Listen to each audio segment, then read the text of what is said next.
Hi, everybody. Welcome to another episode of the Soul Goals Podcast. I am Dawn, and today I get to welcome one of my favorite people. I know I say that all the time. They're always my favorite people, but it is. I'm really lucky that I'm doing what I'm doing and being able to connect with y'all. I'd like to introduce you to the amazing Reba Sloan. Reba Sloan is a licensed registered dietitian nutritionist here in the Nashville area. I met Reba in oh 1997, I think is what I A while calculated. back. Yeah, it's been a while. But I met Reba when I was in the thick of my eating disorder, and it was absolutely God dropping her in my lap. The whole situation and the whole circumstances around it could not have been any more synchronistic for her and I to cross paths in that capacity. She has extensive education and involvement in professional affiliations and memberships. She has had numerous achievements over the years, as she should. She is so highly dedicated to what it is that she does for people. And I think one of the coolest things is that she's also the co founder of the Eating Disorders Coalition of Tennessee. And they do some really, really great things and have done some really great things in the past. So without further ado, Reba, yay! Thanks, So Don. glad I'm you're here. I'm glad we could make this happen. Yes, and we need to meet, like, just meet for coffee or Absolutely. a smoothie more often than just, like, every 10 years now. I think so.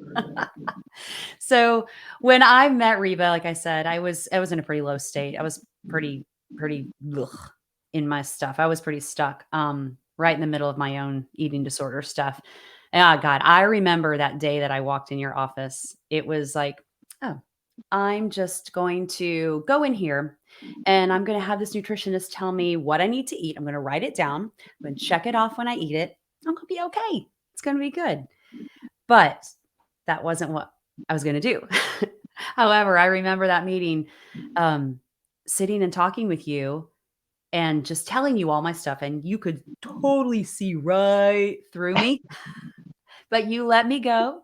You Yeah, let I me speak, and it you was get great. that's more just that's not science. That's more art. It's an art.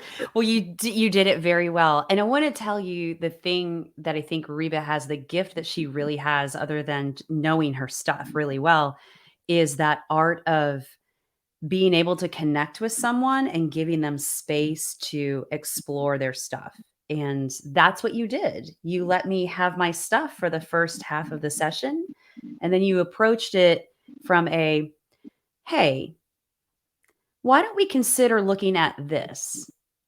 Yeah. And it was done in a really beautiful way. I would love to hear a little bit more about your roots, Sure. kinda how you became interested in doing this as a living. Well, to tell you the truth, when I first became a registered dietitian, I had no inclination that I wanted to treat eating disorders. And for one reason, back in the during that time, eating disorders really weren't treated or discussed.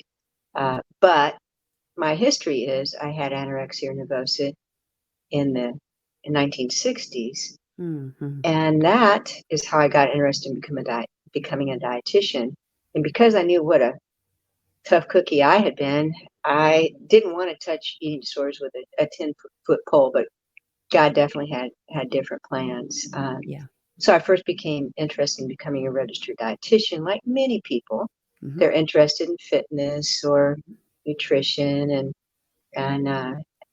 but God directed my ways, and that can go either way. Sometimes, I worked with registered dietitians and dietetic interns that got into the field through their eating disorder, and they got they started treating people before they were fully healed. Oh, Um, wow. so when I was 13, I had anorexia nervosa severely. I was sent to Mayo Clinic. They thought maybe I was losing all that weight because something else was going on. But my pediatrician, who was also my he delivered me, and he was my grandma's dog. So we don't have Okay. dogs like that anymore. Yeah, But yeah, he was like another member of the family, and yeah. he was worried, and so he brought me into his office one day and showed me a paragraph about yay big, and said, "This is what I think you have, anorexia nervosa." Okay. And I read it and I said, "Well, that's crazy. I just don't want to be fat. That's all my Yeah. problem is." And so after kind of hammering things out at Mayo and realizing this is not organic, this is an eating disorder. Mhm. Now, I'd like to say they really knew their stuff back then at Mayo in the 60s. They didn't. Yeah. I have the letter still that was sent home with that was mailed to my doctor. It said she just needs to go home and eat. Oh, wow. Um, and I had been a rather large child up until 12, and that's when I started my dieting, Yeah. and that's when I developed anorexia nervosa. So, yeah, I think people thought it was just a passing thing, Yeah. but I did end up in the hospital and a little pediatric ward and no treatment. But I met a registered dietitian. I was there for 6 weeks, Yeah. and she, I really believe God put her in my life for a purpose. She didn't know what to do with me. She Mhm. was youngish, under 30. Mhm. She was frustrated Mhm. to the point one day she was leaving my room, and as she's getting ready to pull the door to, she said, "You might as well become a registered dietitian because you're going to find this interesting." Okay. And and in that instant, it wasn't a minute. I mean, it was really an instant. I said, "That's what I'm going to do. I'm going to become a registered dietitian." Yeah. However, I didn't even know what that was. Yeah. I mean, I knew that's what she was, and of course, I didn't like her, but I just that was it, and I never changed my mind once Wow. from that very day at age 13. That's amazing. So it is it's God. I mean, clearly. Uh, Totally. so Yeah. when I went to college, that's what I chose to study, Mhm.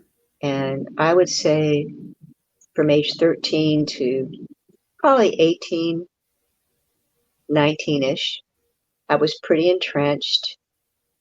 God used some different interesting interactions to help me get out of my eating disorder. Um, and I eventually got out of it. But when I left college, did my internship at Vanderbilt, that was not anything I wanted to do.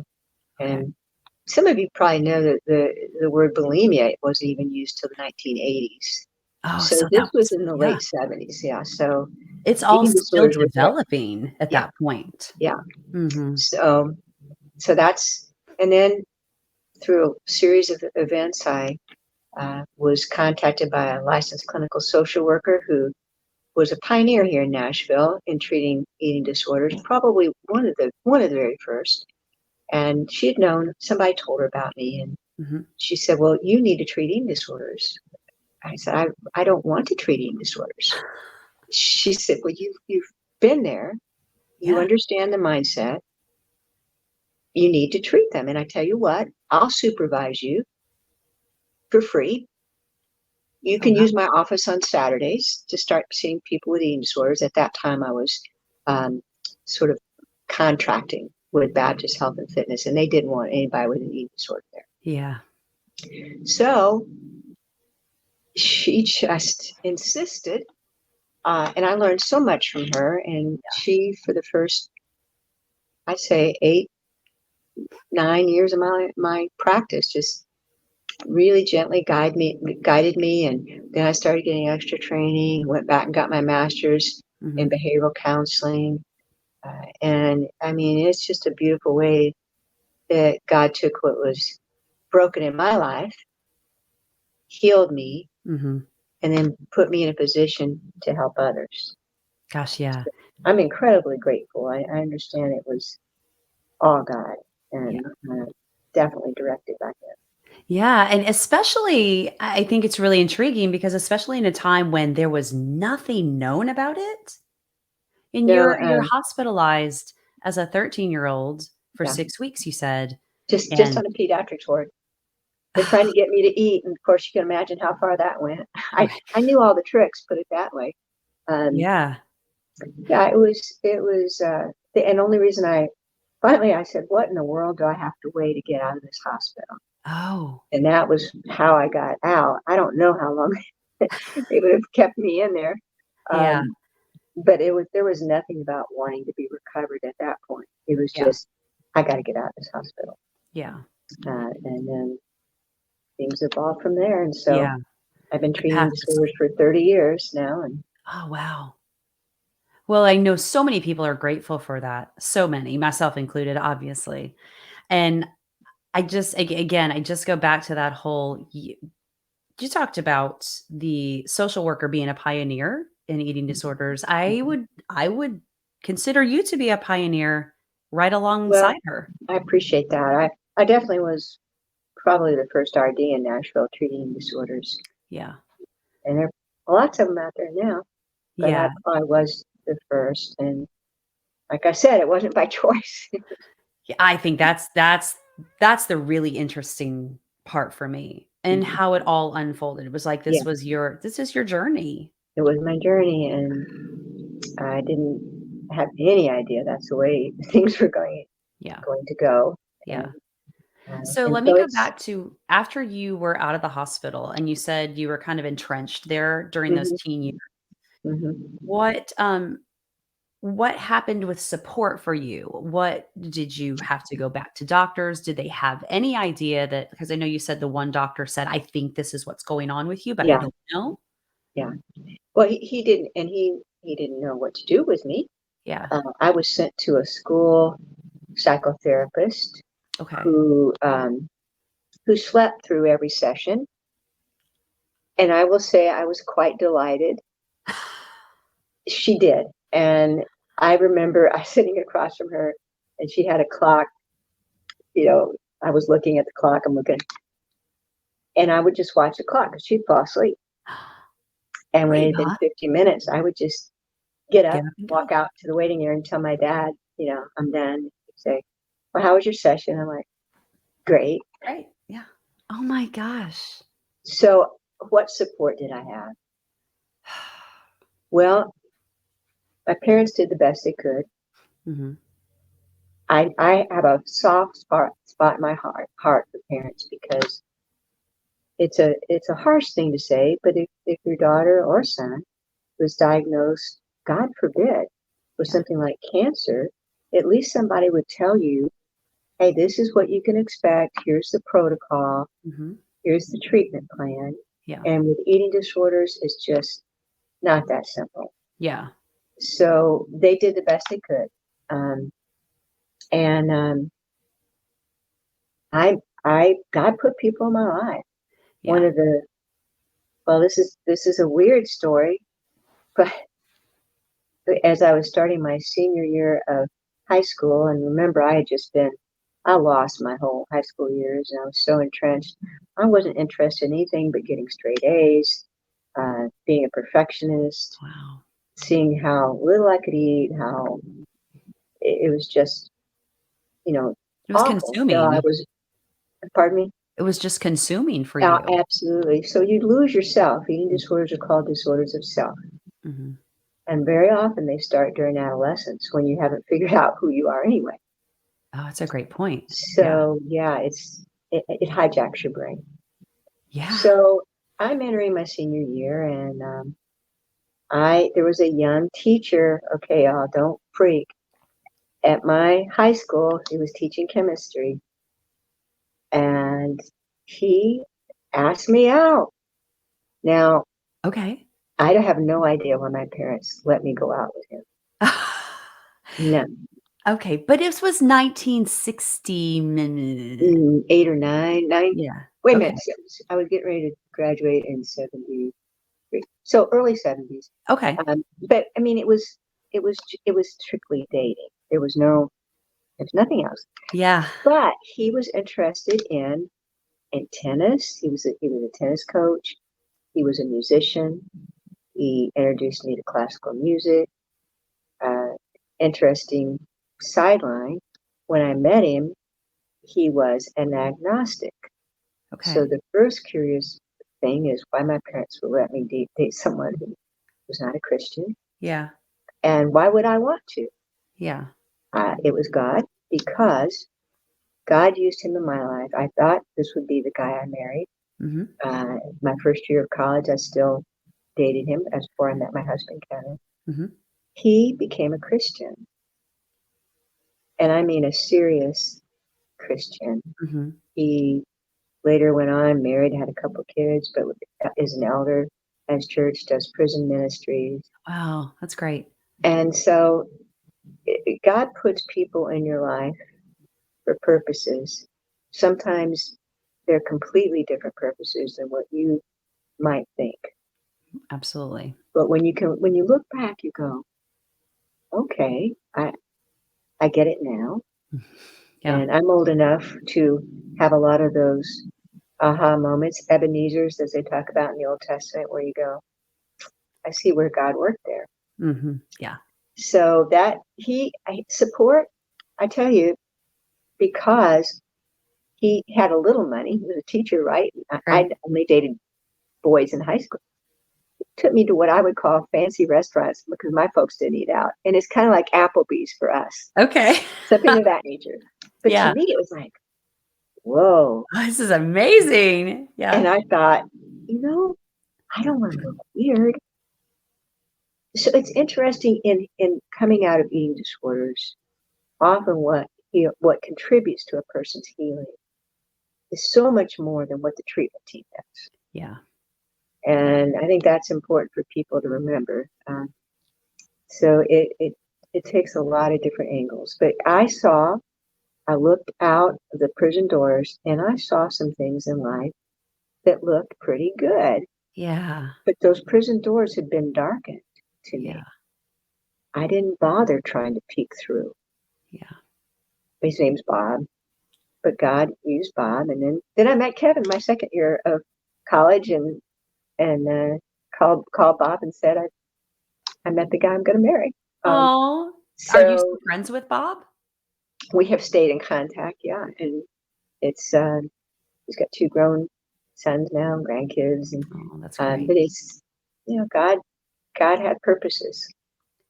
For sure. For sure. I taking this path sounds like obviously it was a very directed kind of journey for you. Yes, Um, tell me a little bit about did you ever think you knew, like, this is what I'm gonna do, but were there ever those doubts that it's like, I can't do this.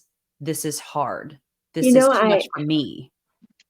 you mean in recovery or in treating?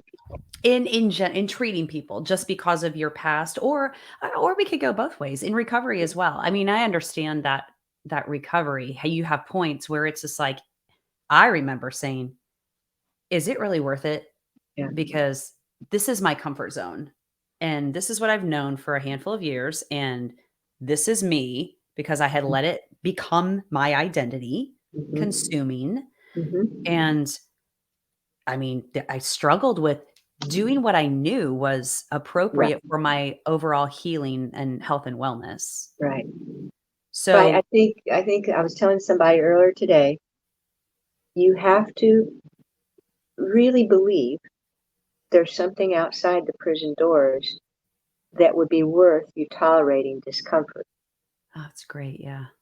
So I became very, I became more serious about my relationship with God.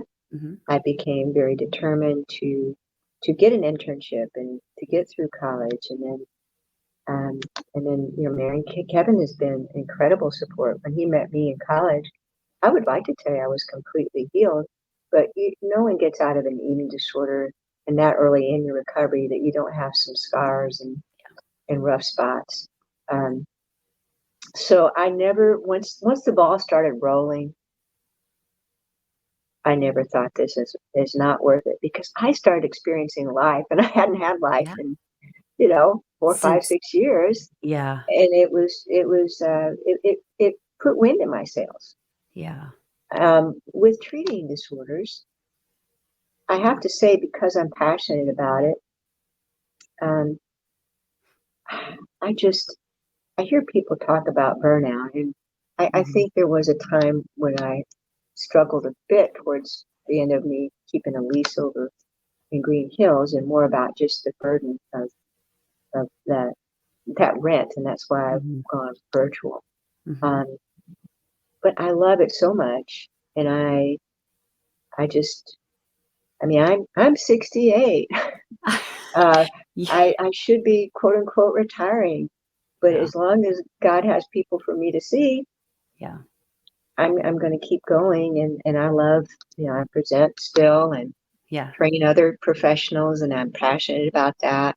So I don't give up on people. I believe in full recovery, Mhm. complete full recovery, and When do that's what I you want to see. well, when do you feel like your you could claim your full, complete recovery? I think it's sort of like, those lights, those dimmer lights, Yeah. and you're in a pitch dark room. Yeah. If you had a flip on light, you just go, ah, light. Yeah.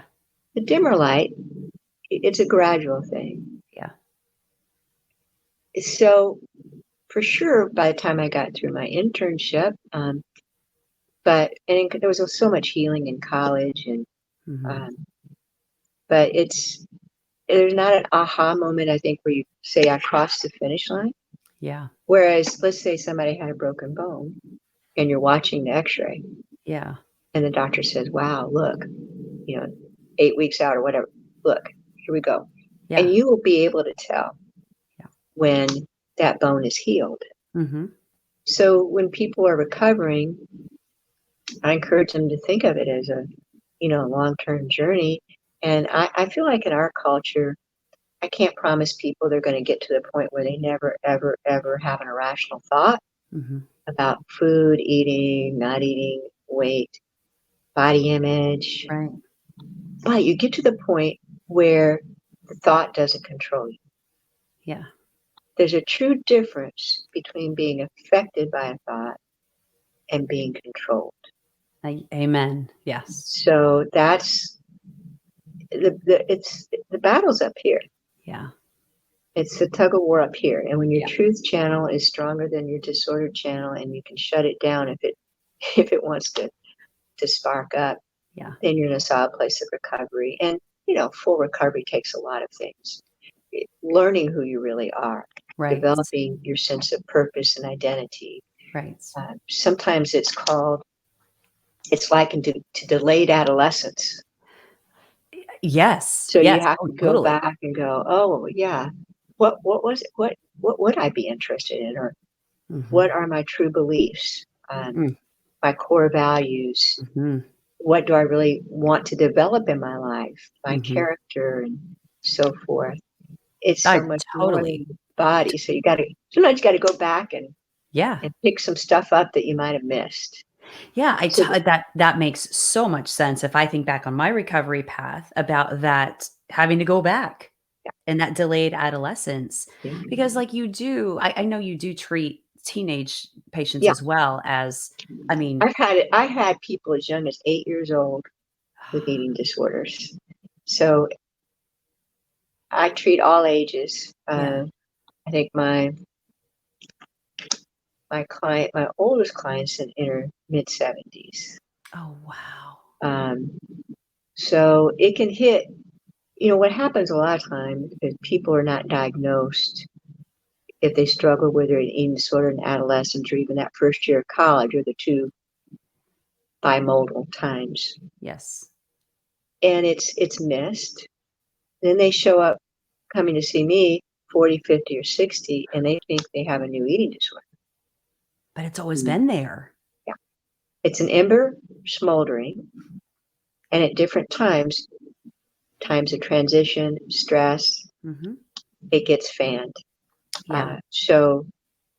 But often the real first domino starts falling during adolescence because of that individuation, transitioning time. It can put you in a vulnerable place Yes. to latch on to other things, to try to figure all of it out, quite Yeah. frankly. Do you think that's, from what you've seen anyway, do you think that that is one of the driving factors for determining or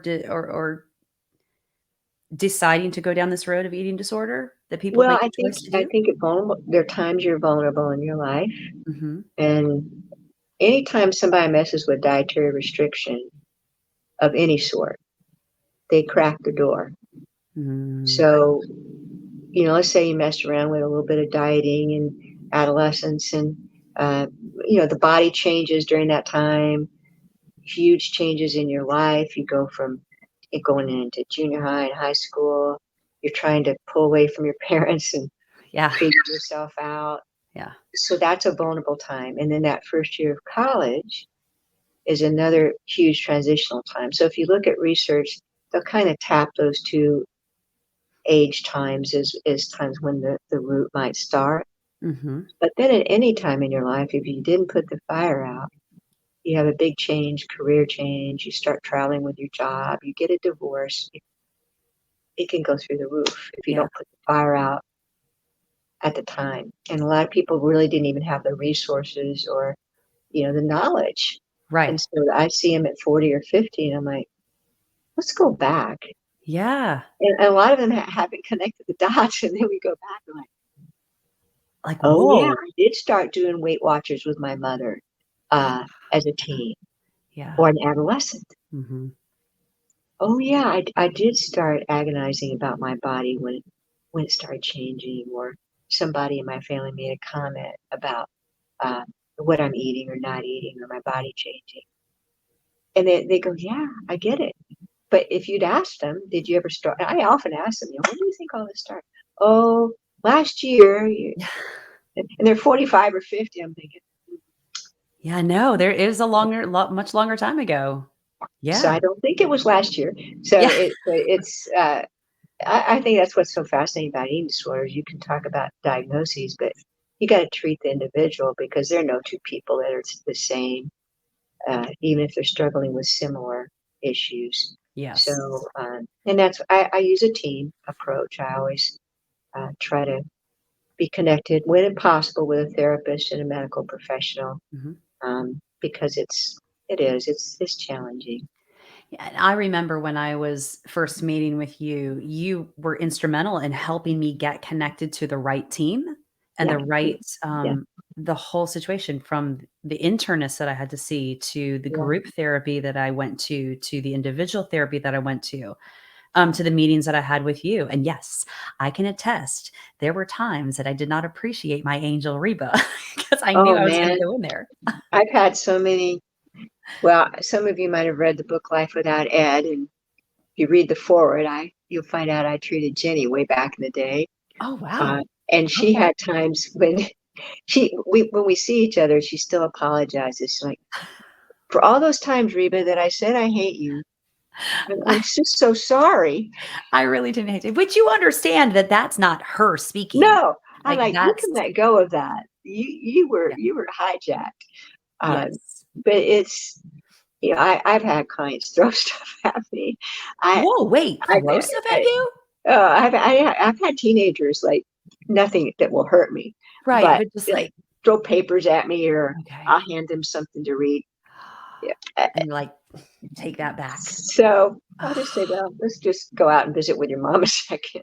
Yeah. Um, but it's an interesting population group to work with, and I love it, and I pray God keeps giving me opportunities to work with the people I'm supposed to work with. And Yeah. but when I book a couple of new people, I know God must have sent them, because uh, there are a lot of choices out there right now, and we in Nashville, I have to say, we do have a lot of access. And you mentioned, well, they call Eden Soar Coalition of Tennessee, now they call it Renewed, which I regret. I wish they hadn't changed the name. Mm, But there are a lot of wonderful support groups and mhm. places to get connected. Yeah, So it's different than when I started practice, and yeah. there are a lot more availabilities. Yeah, it was even different. It's different now, I know, than it Mhm, was 15 years ago when I was mhm. walking in it. Yeah, Or no, definitely. 15, 20 years, like 20 years ago, Yeah, 25 years ago. a lot's evolved. Yeah. Yes, for sure. We were talking before I hit the record here about kind of the culture as a whole, and Mhm. that we were going to speak about eating disorders today. And you made a remark that there I said, "Unfortunately, they're not going away," and you said, "Yeah, they're Mhm. just getting sneakier." Yeah, I would love for you to speak a little bit to that because I understand what that means, but I think that, yeah. for a large majority of people, they use the guise of health Mhm. as I'm doing something good for my body, and where's Mhm. that line? Because Right. sometimes, like, and how do you know as an individual, what's your guide to Well, know if I it's tell people if they are number one, if they've developed rules or they've been given rules. okay, Health is not about rules. My favorite oxymoron is structured flexibility. okay, I like that. And when you get too rigid and you have no flexibility, you're going to get imprisoned. Yeah. And health is about finding the middle ground. Mhm. If you look at what's recommended to fight heart disease, cancer, stroke, diabetes, it's fascinating. You get no rules, but wow, you get no mixed messages. Yeah, yeah, All yeah, similar guidelines. yeah, Uh, when people, most people who come to me go, Reba, I'm just trying to be healthy. yeah. I It's did. about weight. It's about weight. It's not about health. Yeah. And I'm like, come on, get real. Yeah. Um, so we have, but that's another thing that's changed. A lot of ways to get misinformation. Yes. If you were to go to Amazon and just even look under their category of books about nutrition and health, your head would just explode. Yeah. And that's not even counting social media. Yeah. So all these things that get promoted as health issues, or I mentioned intermittent fasting when we were chatting. Your body doesn't have a clock. Yeah. Uh, One of my clients the other day said, Reba, I woke up at 12:30 or 1 in the morning and I was hungry. I said, well, what'd you do? Well, I just went back to sleep. Your body was telling you it needed something. Yeah. If you had to pee, you'd get up and pee. Right. So, Right. and she said, so I guess I should have gotten up and had it. I said, yeah. And Yeah. then maybe figured out, did you not eat enough dinner? Right. Were you restrictive earlier in that day? Right. But in that moment, you need to address your hunger. So in intermittent fasting, which is promoted as for health reasons, people start restricting, overriding hunger signals. And yes, some of them can devolve or evolve into an eating disorder. Yeah. So, in dieting in our culture, the diet industry is 80 billion with a B, Yeah. $1 billion a year industry. Yeah. Dieting is applauded, it's promoted, you get slapped on the back, good for you. I wish I could be as good as you. Uh, Mm. Mhm. so dietary restriction closes in on. Mhm. So you may feel like I'm starting this to try to be healthier, but when it starts making chaos in your brain Mhm. and you feel it's robbing you of areas of quality of life, then it's an issue. Yeah. I don't care what you call it. One of my clients last week was saying, I'm really grateful I'm getting help, but I kind of feel guilty because I don't fit any of the diagnostic criteria. And I'm like, I don't go by that. Yeah, I that's I d we're not if, talking about that. Yeah. if I fill out an insurance form for you, we'll have to figure out something or a super bill. But Mhm. you have chaos in your brain. Mhm. You deserve to get out of that prison. So Mhm. whether it's chaos in your brain about, oh, I've got to get X number of minutes of activity, or I ate that, so I need to do this. That's using exercise as a purging mechanism. Yeah. People don't look at it that way. They got all these Apple watches and got to close my rings, Yeah. and they think that's just about promoting health. Yeah. But one of my clients the other day said she was sitting actually in a worship service. So I was sitting there worrying that I hadn't closed my rings yet. Oh, wow. That shows you a little bit about what's becoming your God. Yes, it's when it intercedes in your existence Yes, and creates something that is I mean, your focus in that you're not able to be in the moment that you're in. it really it cuts you off from the other areas of your life, relationships, Yeah. your relationship with God, Yeah. peace of mind. Yes. So if there's chaos up there, it's an issue. I got you. Yeah. So I'm gonna switch modes just a little bit. I wanna talk a little bit about the support, and I Yeah. know that you spoke about the man that you started dating that was really kind of the catalyst for us as a support for you. Mhm. Um, if someone were to come into your office, a parent brings their child in and they talk and you have a meeting with them, meeting with their child, what do you say to the parents in terms of support? Or what would you say to a friend of someone that's in the Mm, middle of an eating disorder, and mhm. what does that support look like?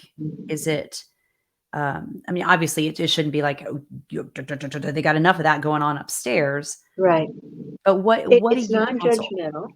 It's, parents, once their kids are teenagers, there's that individuation anyway that needs to occur. Sometimes the parents need to just kind of back off a tad Okay. and be underlying supportive and work with the treatment team, Yes. specific things about what can be helpful. Um, Friends, when I speak at Vanderbilt or any of these college campuses, inevitably I have people come up and got a friend I'm worried about. Yeah. The general goal and guideline is to, if you are concerned about something, you don't just go to the person and say, "You lost weight, I'm worried." You go with someone else. It's always Mhm. better not to go by yourself because they can just look at you and go, "You're crazy." Yeah. Uh, but if you go with someone else and say, "You know what, we are concerned because we have observed X, Y, Z. Yeah. We've observed you ducking out of social events where food is offered. We have observed you over exercise, and we are concerned." And always go with that concern. Mhm. We'd like to help you find some professional support. Mhm. Sometimes friends or family members think they can be it for the person.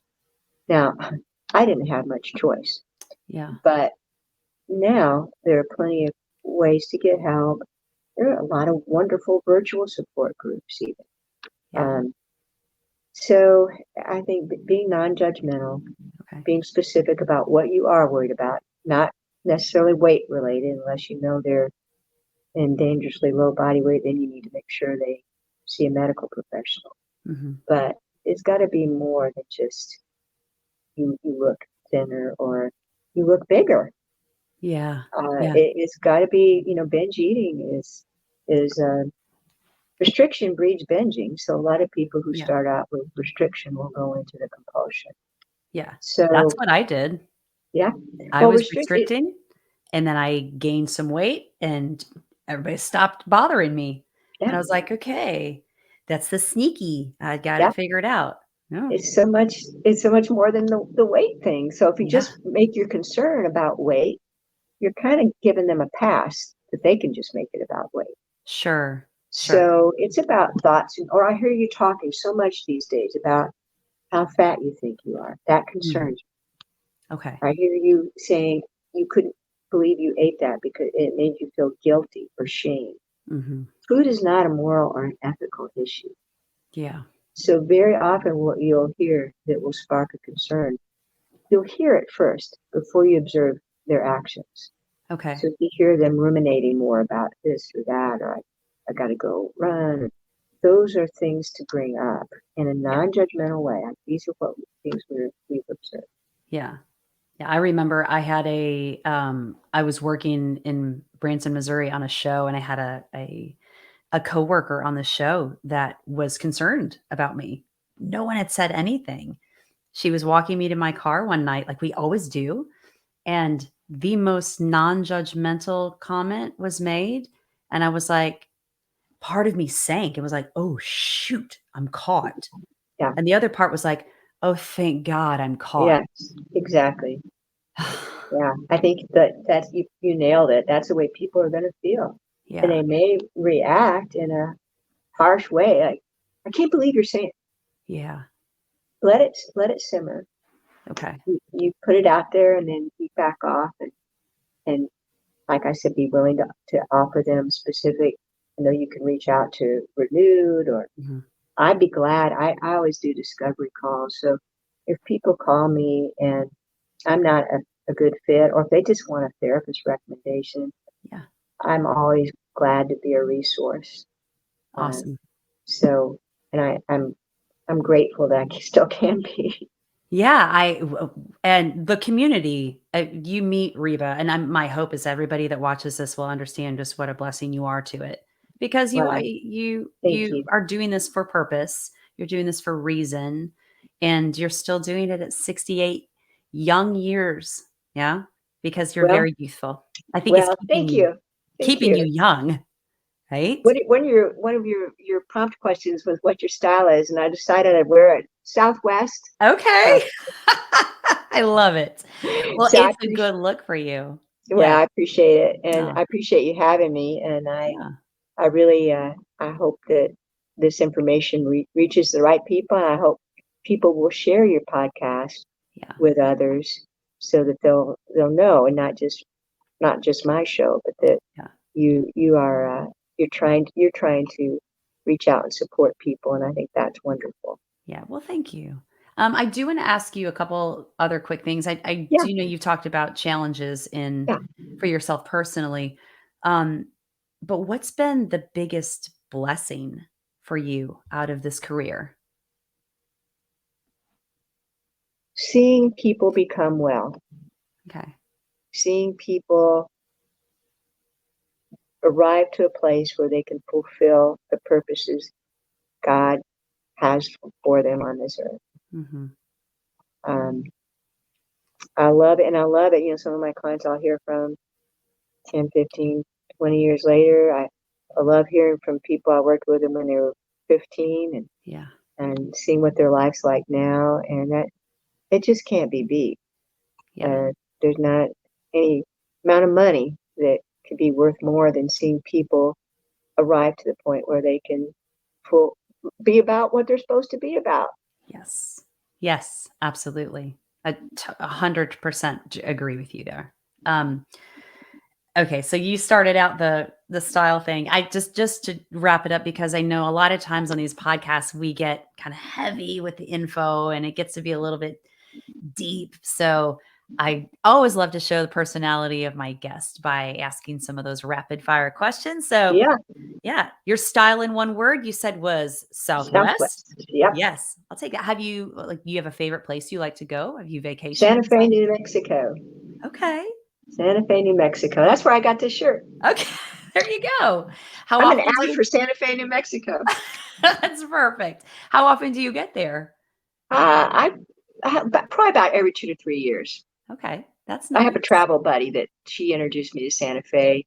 She grew up going to Santa Fe, and so she's my Santa Fe travel buddy. Yeah, do you know and this is I'm not being judgmental, but I'm looking at you and you look very, Indian descent, My like dad was Native American. well, there you go. It's the high cheekbones. Yeah, my And dad was Native American, so I've always been interested in the Southwest and Native American. well, there you go. Makes total sense then. Okay, next question. What item is worth spending more money on? Good food. Oh, yeah. And That's even something bad food costs a lot. Even though it tastes crummy, the prices are so high. It's like, but you know, I go to, I love Trader Joe's, yes. and sometimes I'm like, I could probably get this cheaper someplace else. It wouldn't be as good. Yeah.